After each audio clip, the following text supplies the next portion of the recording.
Crecer en la Fe presenta el estudio de las Sagradas Escrituras. Será de mucho provecho para tu crecimiento espiritual. Bienvenido.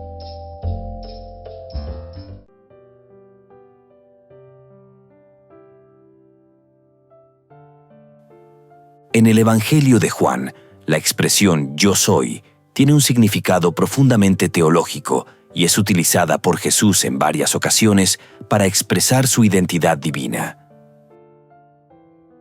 Esta frase «yo soy» no solo conecta a Jesús con la revelación de Dios a Moisés en Éxodo capítulo 3, versículo 14, donde Dios se presenta como «yo soy el que soy», sino que también afirma su eterno y autosuficiente ser.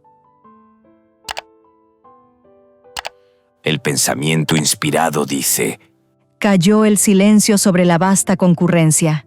El nombre de Dios, dado a Moisés para expresar la presencia eterna, había sido reclamado como suyo por este rabino galileo. Se había proclamado a sí mismo como el que tenía existencia propia, el que había sido prometido a Israel, cuya procedencia es de antiguo tiempo, desde los días de la eternidad. Esta expresión «yo soy» destaca que Jesús es el Dios eterno que sustenta todas las cosas y que se hizo hombre para redimir a la humanidad.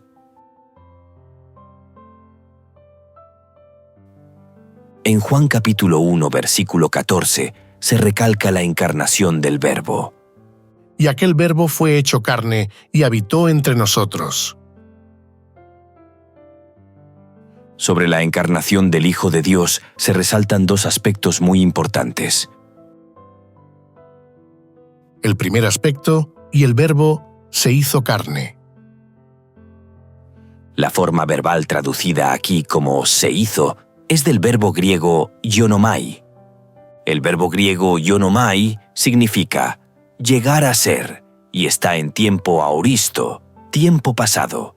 Este tiempo en el griego implica una acción puntual en el pasado. El mensaje claro es que en el devenir del tiempo pasado desde la perspectiva de Juan, Cristo, el Verbo de Dios, llegó a ser algo que no era antes de su encarnación. Dios el Hijo ahora posee dos naturalezas, la divina y la humana. Estas dos naturalezas estaban misteriosamente combinadas en una persona. La divinidad estaba revestida con la humanidad, no había sido sustituida por ella.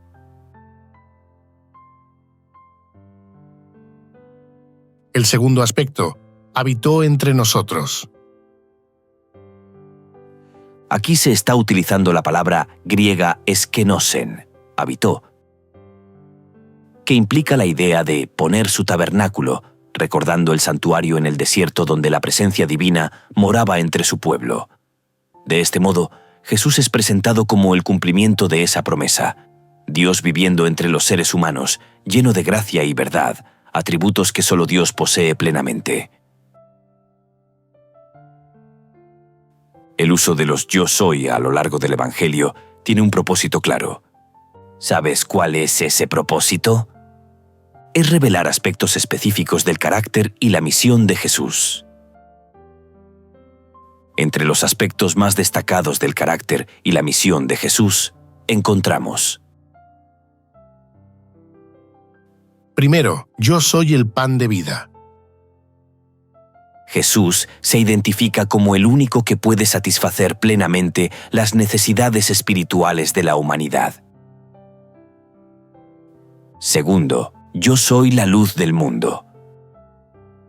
Jesús ofrece iluminación espiritual y salvación, librando del pecado y la oscuridad moral. Tercero, yo soy la puerta. Jesús es el único acceso a la salvación y al redil de Dios. Cuarto, yo soy el buen pastor. Destaca su cuidado personal por sus seguidores, al punto de dar su vida por ellos. Quinto, yo soy la resurrección y la vida. Jesús tiene el poder sobre la muerte, asegurando la resurrección de los creyentes.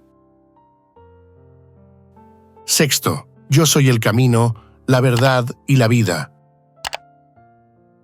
Jesús es el medio exclusivo para llegar al Padre y experimentar la verdadera vida espiritual. Séptimo, yo soy la vid verdadera. La conexión vital con Jesús es esencial para dar fruto y vivir en comunión con Dios.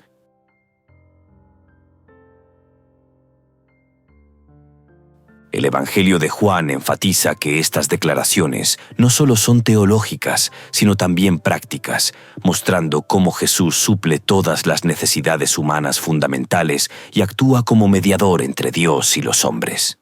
A través de ellas, Juan subraya que la divinidad de Jesús es central para comprender el plan de salvación y la obra redentora de Cristo. En este video y en las diferentes secciones, continuaremos estudiando la revelación de Dios que nos ofrece Juan. También exploraremos más a fondo el rechazo de Jesús por parte de algunos, a pesar de las poderosas evidencias de que era el Mesías. Y este estudio lo haremos mediante los siguientes puntos. Primero, en él estaba la vida. Segundo, palabras de vida eterna. Tercero, el hecho de creer y el nuevo nacimiento. Cuarto, rechazar la fuente de la vida. Quinto, condenación, muerte eterna.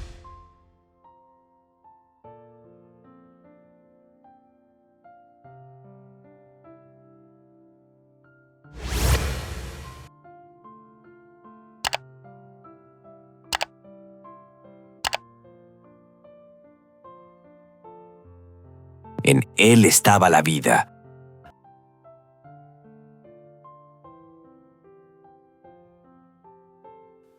En Juan capítulo 1, versículo 1, el apóstol afirma claramente que Jesús es Dios, el Hijo Divino.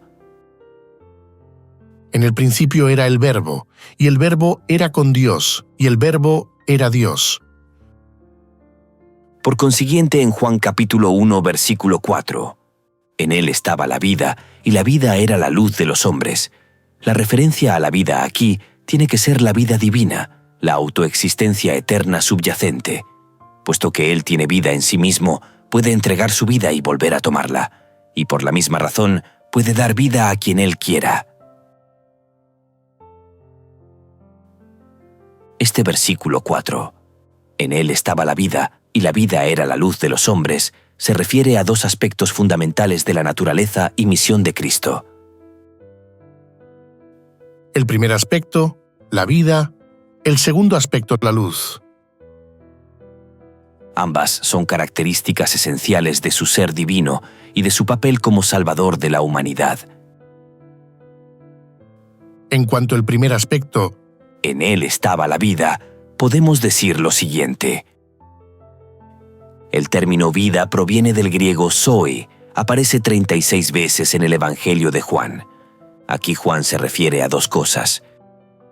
Primero, se refiere a Cristo como fuente de vida. Segundo, se refiere a la vida como un atributo divino. Cristo como fuente de vida. Esta afirmación subraya que Jesús no solo tiene vida en sí mismo, sino que es la fuente de toda vida. Esto incluye tanto la vida física, pues todas las cosas fueron creadas por Él, como dice Juan capítulo 1, versículo 3, como la vida espiritual y eterna. La vida que Cristo ofrece es más que la mera existencia biológica. Incluye plenitud, propósito y restauración en comunión con Dios.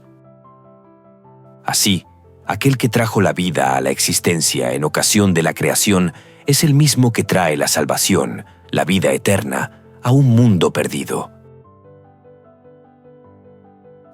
Sobre la vida como un atributo divino, aquí se señala la naturaleza divina de Cristo, porque solo Dios tiene vida inherente. Porque como el Padre tiene vida en sí mismo, así también ha dado al Hijo el tener vida en sí mismo. La vida que Cristo posee no depende ni deriva de ninguna otra fuente. Es eterna y autosuficiente, lo que lo identifica como el creador y sustentador del universo. Ahora explicaremos el segundo aspecto, la luz. Juan dice: La vida era la luz de los hombres. Aquí Juan está resaltando tres asuntos importantes. Primero, la luz como revelación divina. Segundo, la luz y la iluminación espiritual. Tercero, relación inseparable entre vida y luz. Veamos una explicación breve pero profunda de cada uno de los anteriores aspectos. La luz como revelación divina. Aquí podemos interpretar la luz como la revelación de Dios a la humanidad. A través de Cristo, la humanidad puede conocer el carácter, el propósito y el amor de Dios. Él es la manifestación visible del Dios invisible, como también lo expresa en Juan: El que me ha visto a mí, ha visto al Padre. La luz y la iluminación espiritual. La luz representa el conocimiento de la verdad divina, que disipa la oscuridad del pecado y la ignorancia. Cristo ilumina el camino hacia la salvación y la vida eterna. Esta luz no es solo para unos pocos, es universal, disponible para toda la humanidad. Sin embargo, su efectividad depende de la disposición y decisiones de las personas a recibirla. Relación inseparable entre vida y luz. La vida que Cristo ofrece es lo que proporciona la luz al hombre. Sin esta vida divina, no hay posibilidad de entender o recibir la luz de la verdad. La luz es el reflejo de la vida divina que Cristo comparte con nosotros al regenerarnos espiritualmente. A continuación, leeremos algunos textos bíblicos y responderemos la pregunta: ¿por qué vino Jesús a esta tierra? El siguiente día vio Juan a Jesús que venía a él y dijo: He aquí el Cordero de Dios, que quita el pecado del mundo. Porque de tal manera amó Dios al mundo, que ha dado a su Hijo unigénito, para que todo aquel que en él cree no se pierda, mas tenga vida eterna. Y esta es la voluntad del que me ha enviado, que todo aquel que ve al Hijo y cree en él, tenga vida eterna, y yo le resucitaré en el día postrero. El ladrón no viene sino para hurtar y matar y destruir. Yo he venido para que tengan vida y para que la tengan en abundancia. Ahora está turbada mi alma, ¿y qué diré? Padre, sálvame de esta hora, mas para esto he llegado a esta hora. En los anteriores textos encontramos las principales razones por las cuales vino Jesús a este planeta Tierra. Según Juan, capítulo 1, versículo 29, Jesús vino para quitar el pecado del mundo como el Cordero de Dios. Este texto señala su papel como el sacrificio perfecto, prefigurado en los sacrificios del Antiguo Testamento, para redimir a la humanidad de la culpa y las consecuencias del pecado.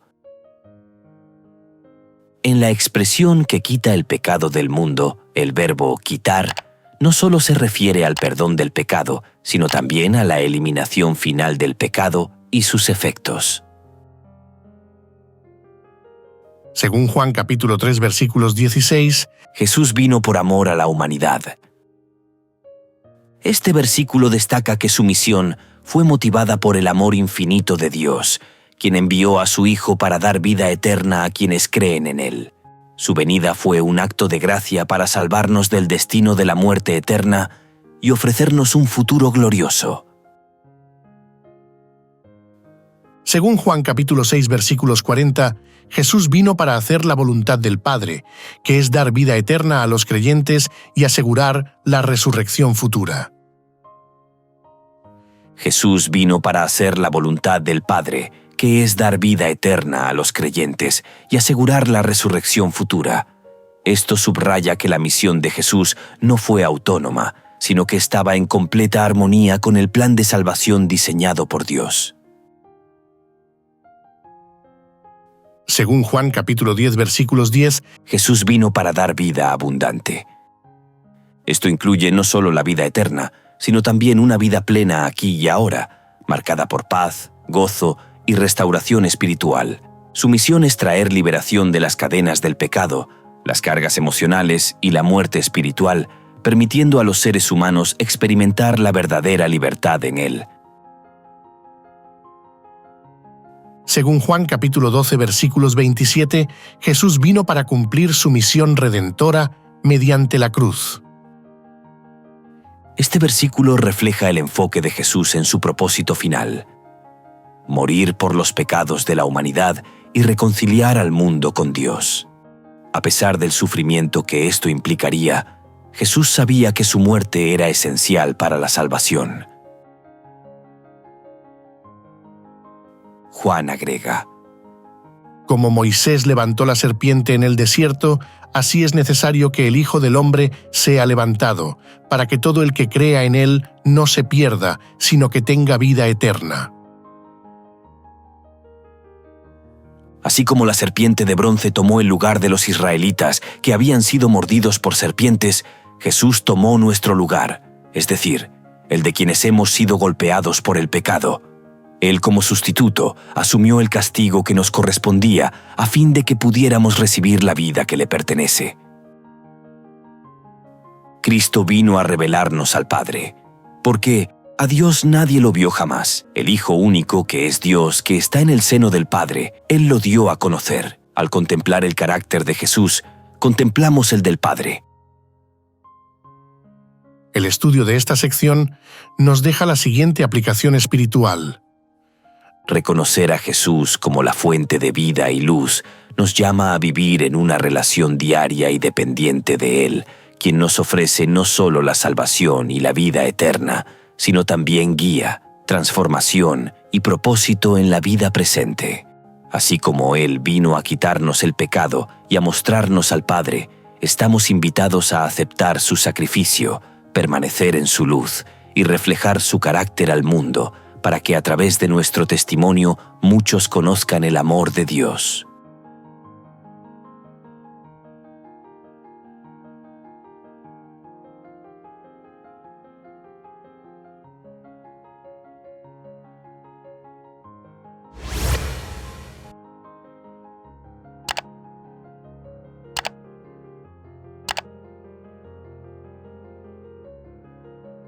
Palabras de vida eterna.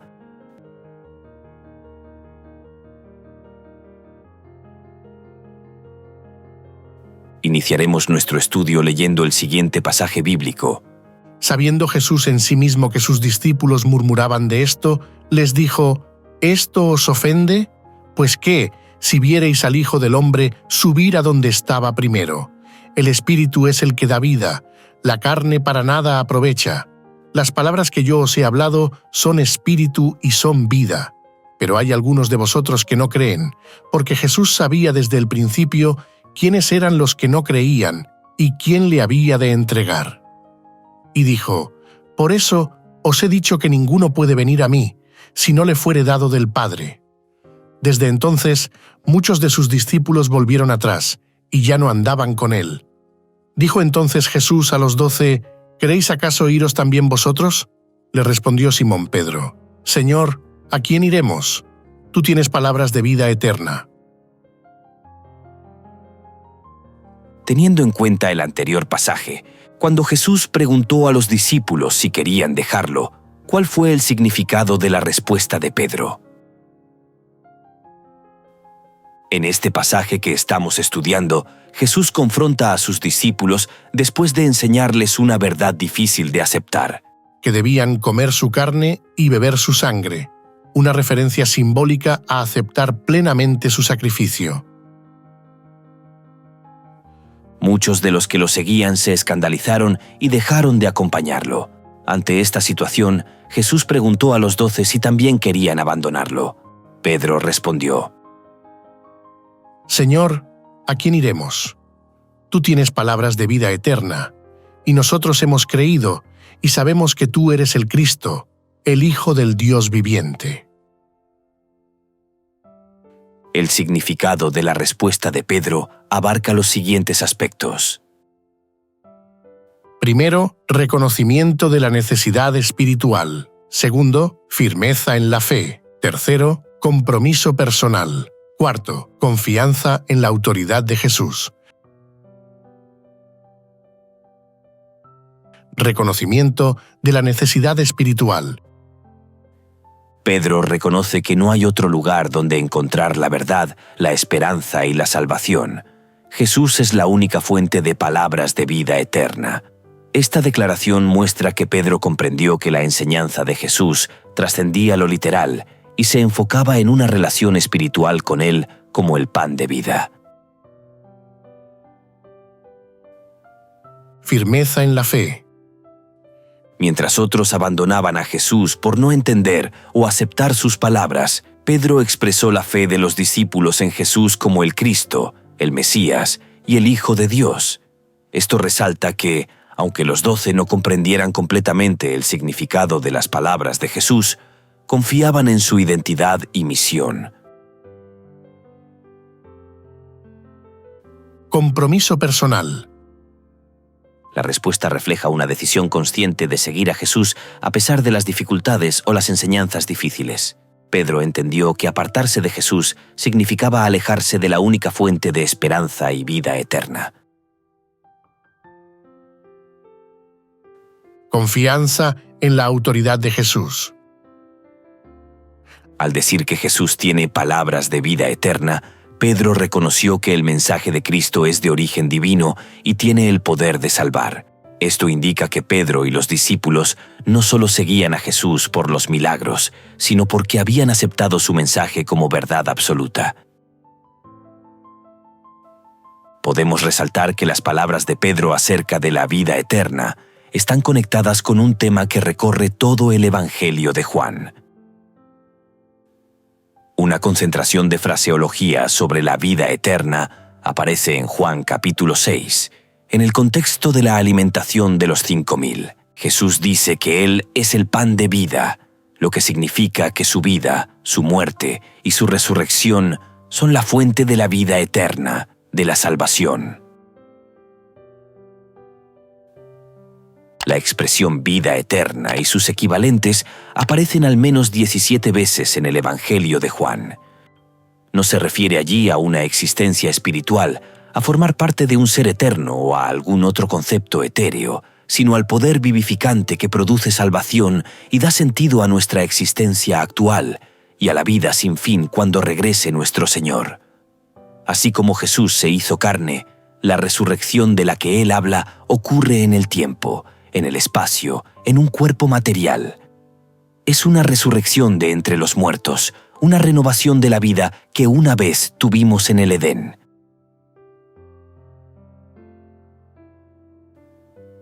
En el Evangelio de Juan encontramos diversos textos que nos ayudan a responder el interrogantes que hoy día muchos se hacen. ¿Cómo recibimos la vida eterna?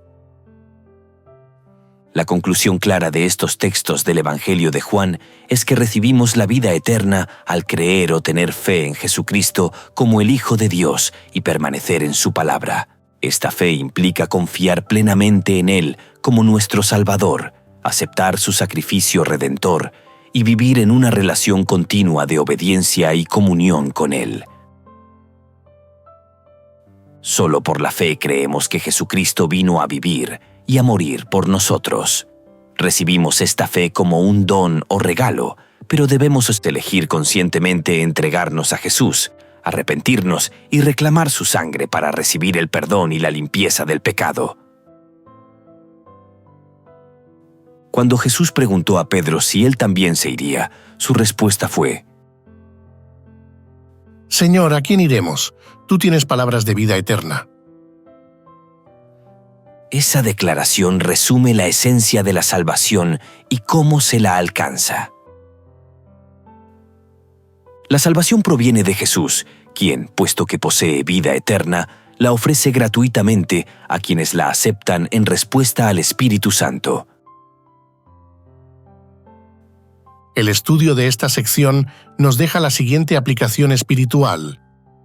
Como creyentes estamos llamados a mantener una fe viva y constante en Jesucristo, confiando en su poder salvador y permaneciendo diariamente en su palabra. Esta relación personal con Él a través de la persona del Espíritu Santo no solo asegura la vida eterna, sino que transforma nuestra vida presente, llenándola de propósito, esperanza y dirección divina.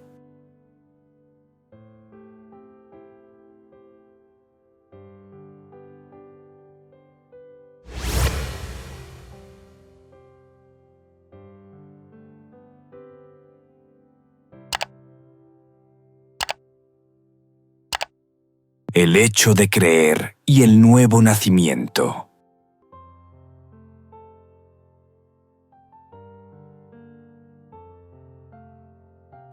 Nuestro estudio de esta sección lo vamos a iniciar leyendo 2 versículos de Juan capítulo 1. Mas a todos los que le recibieron, a los que creen en su nombre, les dio potestad de ser hechos hijos de Dios, los cuales no son engendrados de sangre, ni de voluntad de carne, ni de voluntad de varón, sino de Dios. Según los anteriores textos, respondamos: ¿qué pasos se describen aquí para llegar a ser cristiano y ser salvo? Juan escribió su evangelio para que creyéramos en Jesús y para que, creyendo, tuviéramos vida eterna en su nombre. Pero éstas se han escrito para que creáis que Jesús es el Cristo, el Hijo de Dios, y para que creyendo tengáis vida en su nombre. En Juan capítulo 1, versículos 12 y 13, este proceso se describe en 2 pasos. Primero, recibir a Jesús. Segundo, creer en su nombre. En cuanto al primer paso, recibir a Jesús, veamos lo siguiente. El verbo recibir proviene del griego lambano, que implica una aceptación personal y voluntaria de Jesús como Salvador y Señor. Este acto no es solo intelectual, sino un compromiso integral con Cristo. Recibir a Jesús significa abrir el corazón para permitir que Él transforme nuestra vida, sometiéndonos a su autoridad y guía. Recibir a Jesús significa nacer de nuevo. Respondió Jesús y le dijo: de cierto te digo, que el que no naciere de nuevo no puede ver el reino de Dios. Respondió Jesús: de cierto te digo, que el que no naciere de agua y del Espíritu no puede entrar en el reino de Dios. Lo que es nacido de la carne, carne es, y lo que es nacido del Espíritu, Espíritu es. Sobre el segundo paso, creer en su nombre, Juan resalta lo siguiente: creer en su nombre equivale a confiar en su carácter, poder y misión redentora. Creer en su nombre implica aceptar su sacrificio expiatorio y su obra como el único medio de salvación. Esta fe es activa y transforma la vida del creyente. Juan resalta aquí que esta confianza, creer en su nombre, no es solo un reconocimiento externo, sino una fe viva que lleva a la obediencia y a una relación con Dios. El comentario bíblico adventista dice: creer en el nombre de Cristo implica confiar en Él como Salvador y apropiarse de los recursos de salvación que ofrece. La fe no tiene mérito en sí misma, pero es el medio para recibir el perdón y los méritos de Cristo como remedio para el pecado. Creer en su nombre implica que Él nos da autoridad o poder para convertirnos en hijos de Dios. Aquí se describe como el hecho de ser engendrados por Dios. Por lo tanto, hay un aspecto humano y uno divino en la conversión del cristiano. Debemos creer, recibirlo y estar dispuestos a recibir la luz, pero Él es quien regenera el corazón. Si es Jesús el que regenera el corazón, ser hijo de Dios no es producto de linaje, esfuerzo humano o decisión carnal, sino de una regeneración divina.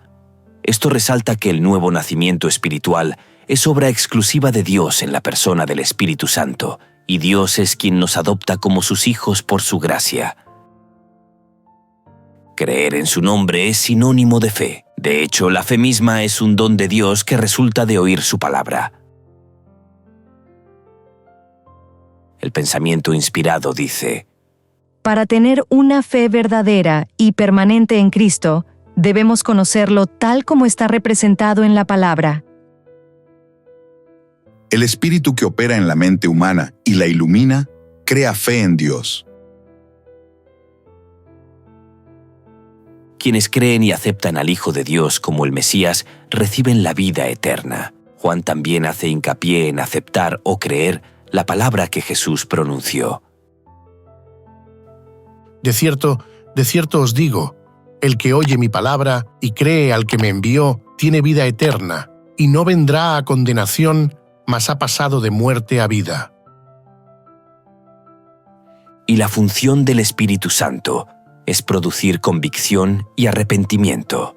El apóstol Pablo dice acerca de la función del Espíritu Santo de producir convicción lo siguiente: El Espíritu mismo da testimonio a nuestro espíritu de que somos hijos de Dios. Teniendo en cuenta el anterior texto de Romanos capítulo 8, versículo 16, responde: ¿Qué principio se expresa aquí acerca de la salvación en Jesús? El principio clave que Pablo expresa aquí es que la salvación en Jesús no es solo un concepto externo, sino una experiencia interna y personal. Esta experiencia interna y personal comprende dos aspectos. Primero, la confirmación de nuestra filiación divina por medio de la presencia del Espíritu Santo en la vida del creyente. Todos los que aceptan a Jesús como Salvador reciben el testimonio interno del Espíritu Santo, quien asegura en sus corazones que son hijos de Dios.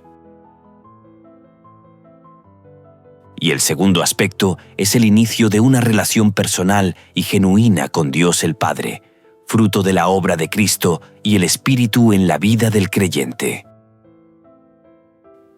La fe bíblica, basada en la obra del Espíritu Santo en nuestros corazones, es el fundamento de nuestra fe. La fe es la gran bendición, el ojo que ve, el oído que oye.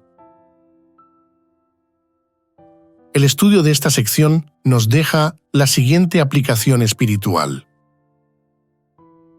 La conversión y la salvación en Jesús son experiencias personales que requieren dos respuestas fundamentales: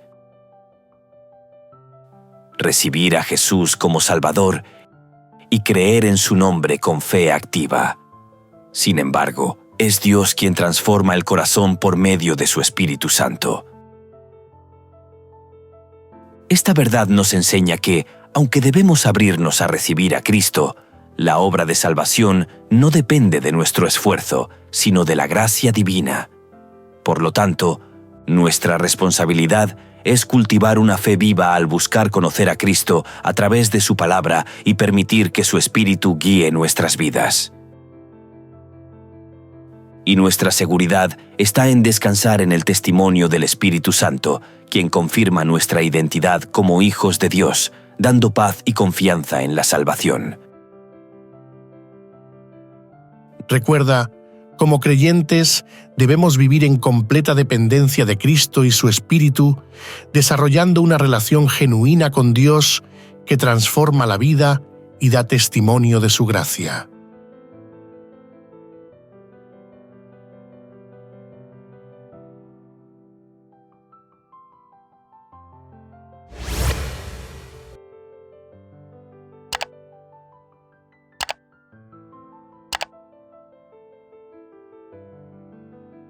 Rechazar la fuente de la vida.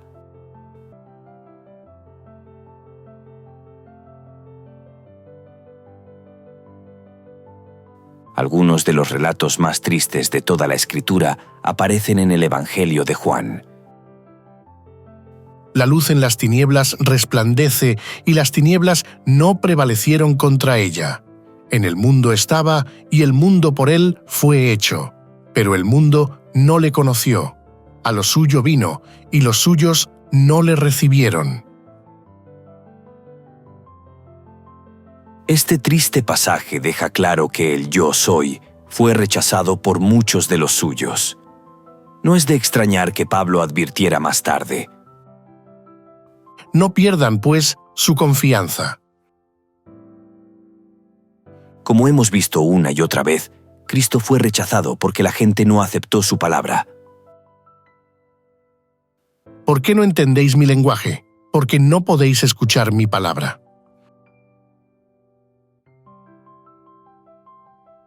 Los escritores y teólogos Edward Sinke y Roland Hegstad, en su libro La certeza de la segunda venida, escribieron lo siguiente: El modo de pensar humanista contemporáneo comienza con la duda. Las personas cuestionan todo para así poder determinar lo que es verdad. Aceptan como conocimiento seguro aquello que sobrevive al fuego de la interrogación rigurosa, algo en lo cual tener fe. Algunos aplican el mismo método a la Biblia, sometiéndola a interrogatorio desde puntos de vista científicos, históricos, psicológicos, filosóficos, arqueológicos o geológicos, para así determinar qué es verdadero o falso en la Biblia. El método en sí mismo se inicia y construye sobre la desconfianza en la veracidad de las Escrituras. Cristo preguntó: ¿Cuando el Hijo del Hombre venga, hallará fe en la tierra? Avanzaremos en nuestro estudio leyendo un resumen de Números capítulo 13, versículos 23 al 33. Los espías enviados por Moisés recorren la tierra de Canaán y regresan con un racimo de uvas tan grande que debe ser llevado por 2 hombres, junto con granadas e higos. Informan que la tierra fluye leche y miel, y muestran sus frutos. 10 de los espías dan un informe negativo, resaltando que los habitantes son fuertes y las ciudades fortificadas. Mencionan a los descendientes de Anac, pueblos como los amalecitas, hititas, jebuseos y amorreos, y al pueblo cananeo, lo que causa temor en la comunidad israelita. Caleb calma al pueblo y los insta a subir y tomar la tierra, confiando en que podrán vencer. Teniendo en cuenta el anterior resumen, respondamos el siguiente interrogante: ¿Cuál fue la diferencia entre los 2 informes de los espías acerca de Canaán? Los espías enviados a explorar Canaán regresan con 2 informes diferentes. Primero, el informe de la mayoría de los espías, 10 de los 12. Segundo, el informe de Josué y Caleb. El informe de la mayoría de los espías tuvo el siguiente enfoque. Se enfocó en los desafíos. Destacaron que la tierra es buena, que fluye leche y miel, pero subrayaron los problemas. Describieron a los habitantes como fuertes y las ciudades como fortificadas y grandes. Hablaron de gigantes, los hijos de Anac, y aseguraron que eran como langostas en comparación con ellos. Concluyeron que conquistarlas sería imposible. No podremos subir contra aquel pueblo porque es más fuerte que nosotros. Este informe poseía una motivación negativa. Su informe sembró temor entre los israelitas, desalentándolos y provocando murmuraciones contra Moisés y Aarón. Ahora veamos el segundo informe, el de Josué y Caleb. Se enfocó en la promesa de Dios. Reconocieron que la tierra era muy fértil y buena. Expresaron fe en que Dios podría darles la victoria, a pesar de los gigantes y las ciudades fortificadas. Caleb dijo: «Subamos luego y tomémosla, porque más podremos nosotros que ellos». Este informe poseía una motivación positiva.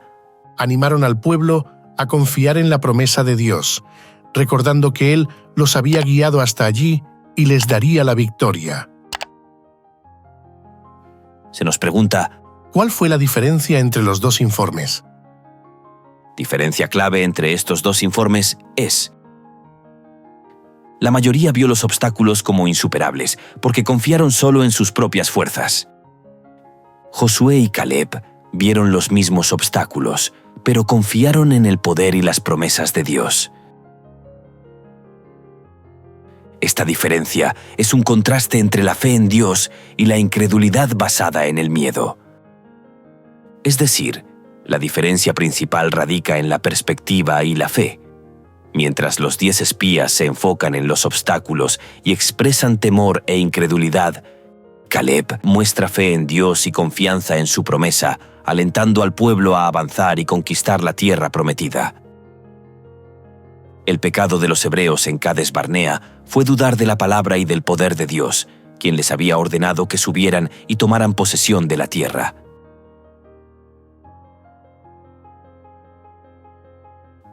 El estudio de esta sección nos deja las siguientes enseñanzas espirituales.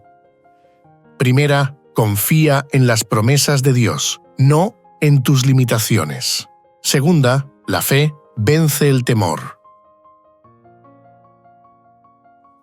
Confía en las promesas de Dios, no en tus limitaciones.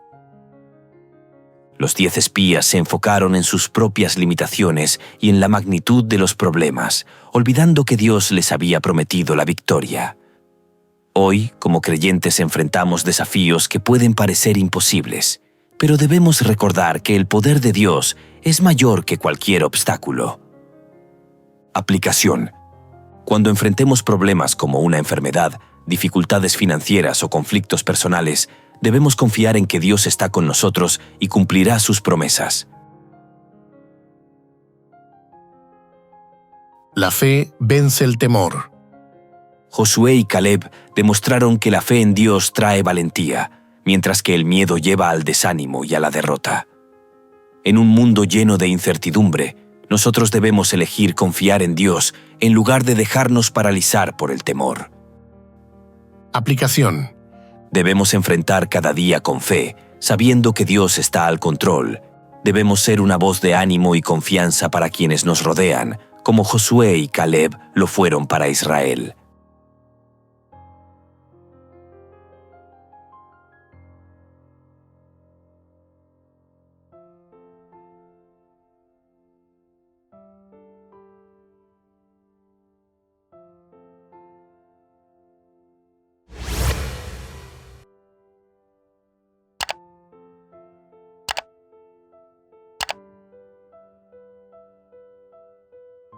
Condenación, muerte eterna.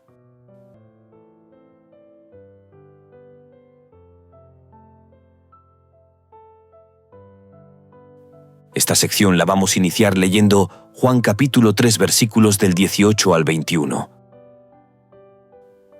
El que en él cree no es condenado, pero el que no cree ya ha sido condenado porque no ha creído en el nombre del unigénito Hijo de Dios. Y esta es la condenación, que la luz vino al mundo, y los hombres amaron más las tinieblas que la luz, porque sus obras eran malas. Porque todo aquel que hace lo malo aborrece la luz y no viene a la luz, para que sus obras no sean reprendidas. Mas el que practica la verdad viene a la luz, para que sea manifiesto que sus obras son hechas en Dios. El apóstol Juan responde una de las preguntas clave de su evangelio. ¿Por qué las personas son objeto del juicio? La razón clave, según el evangelio de Juan, es que las personas son objeto de juicio porque no creen en Jesucristo como el Hijo de Dios y Salvador, como se expresa en los siguientes pasajes.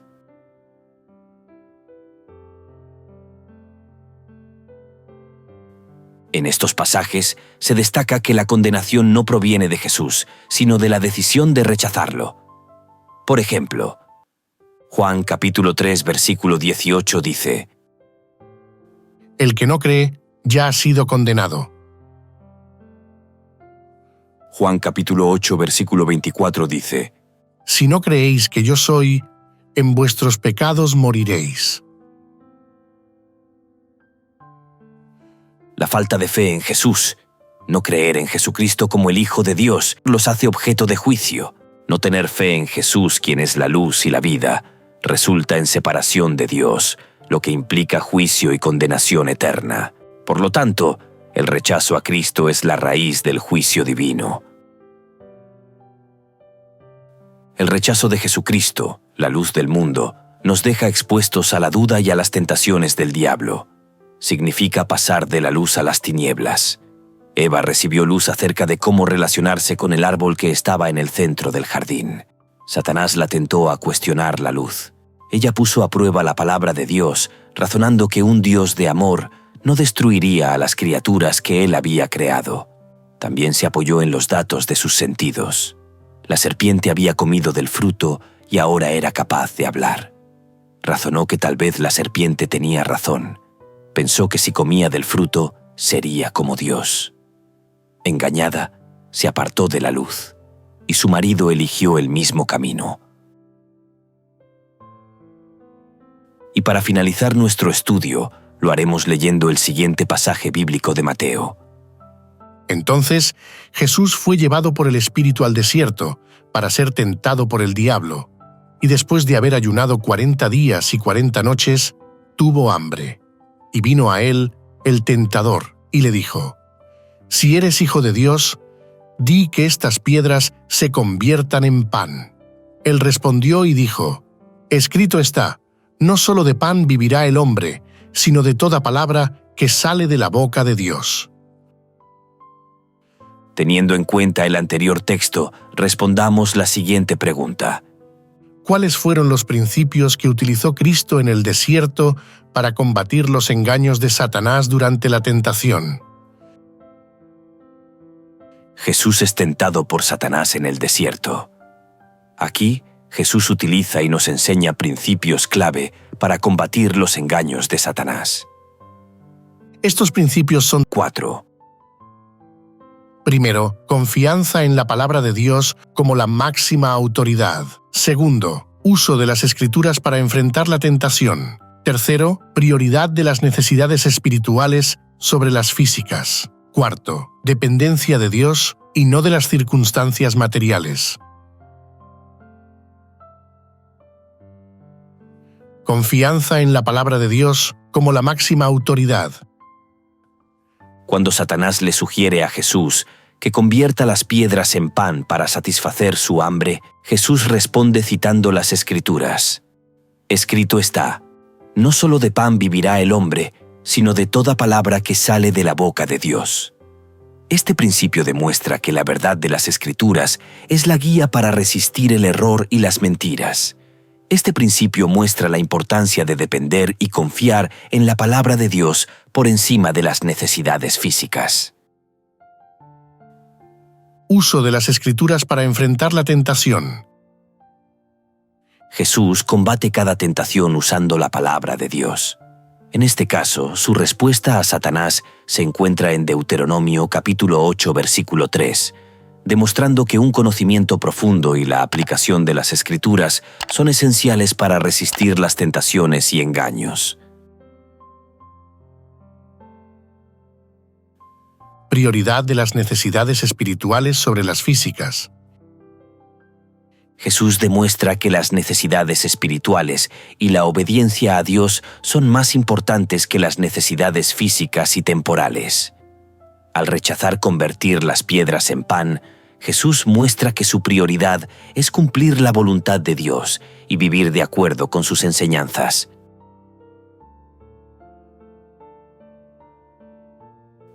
Dependencia de Dios y no de las circunstancias materiales. Satanás intentó que Jesús convirtiera las piedras en pan, apelando a una necesidad física. Sin embargo, Jesús afirmó que la vida depende más de la obediencia a la palabra de Dios que de satisfacer las necesidades materiales. Esto muestra una total dependencia del Padre Celestial. Cristo tenía a su disposición la misma herramienta de pensamiento humanista que utilizaron Adán y Eva, los antediluvianos e Israel en Cades Barnea. Podría haberse preguntado por qué un Dios de amor dejaría a su Hijo en el desierto durante 40 días y 40 noches, sin comida ni protección. También podría haber decidido demostrar que era hijo de Dios al convertir las piedras en pan. En lugar de eso, respondió con la palabra de Dios. Operó en el nivel de las cosas celestiales en lugar de hacerlo según los patrones terrenales de pensamiento. ¿Cuán fácilmente podría haber racionalizado su camino hacia una decisión equivocada? Algo que tantas personas, incluso personas de fe, hacen a menudo. El estudio de esta sección nos deja dos enseñanzas espirituales.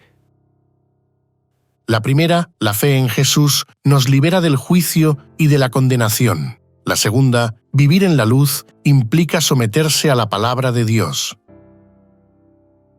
La fe en Jesús nos libera del juicio y de la condenación. Jesús nos enseña que creer en Él como el Hijo de Dios y Salvador es la clave para no ser objeto de juicio. La falta de fe resulta en condenación porque implica rechazar la vida y la luz que Jesús ofrece. Como creyentes debemos poner nuestra confianza total en Cristo, recordando que la salvación es por sustitución, no depende de obras ni de méritos personales, sino de aceptar su sacrificio y caminar en la luz que Él proporciona. Sobre la segunda enseñanza, vivir en la luz implica someterse a la palabra de Dios, podemos afirmar que Jesús mostró, tanto en el desierto como en su vida, que la obediencia a la palabra de Dios es esencial para resistir las tentaciones y no caer en el engaño. Rechazar la luz significa preferir las tinieblas, lo que conduce al juicio. Como pueblo remanente, debemos estudiar profundamente y aplicar la Biblia en nuestra vida diaria para caminar en la verdad y enfrentar las pruebas con fe, evitando racionalizar el pecado o justificarse con pensamientos humanos. Crecer en la fe les invita y les motiva a seguir estudiando las Sagradas Escrituras a través de este material. Y recuerde suscribirte a nuestro canal, comentar, compartir, activar la campanita y darle like. Esto será de gran ayuda para el crecimiento de nuestro ministerio y así poder llegar a muchas personas más. Muchas gracias por tu apoyo. Dios te bendiga.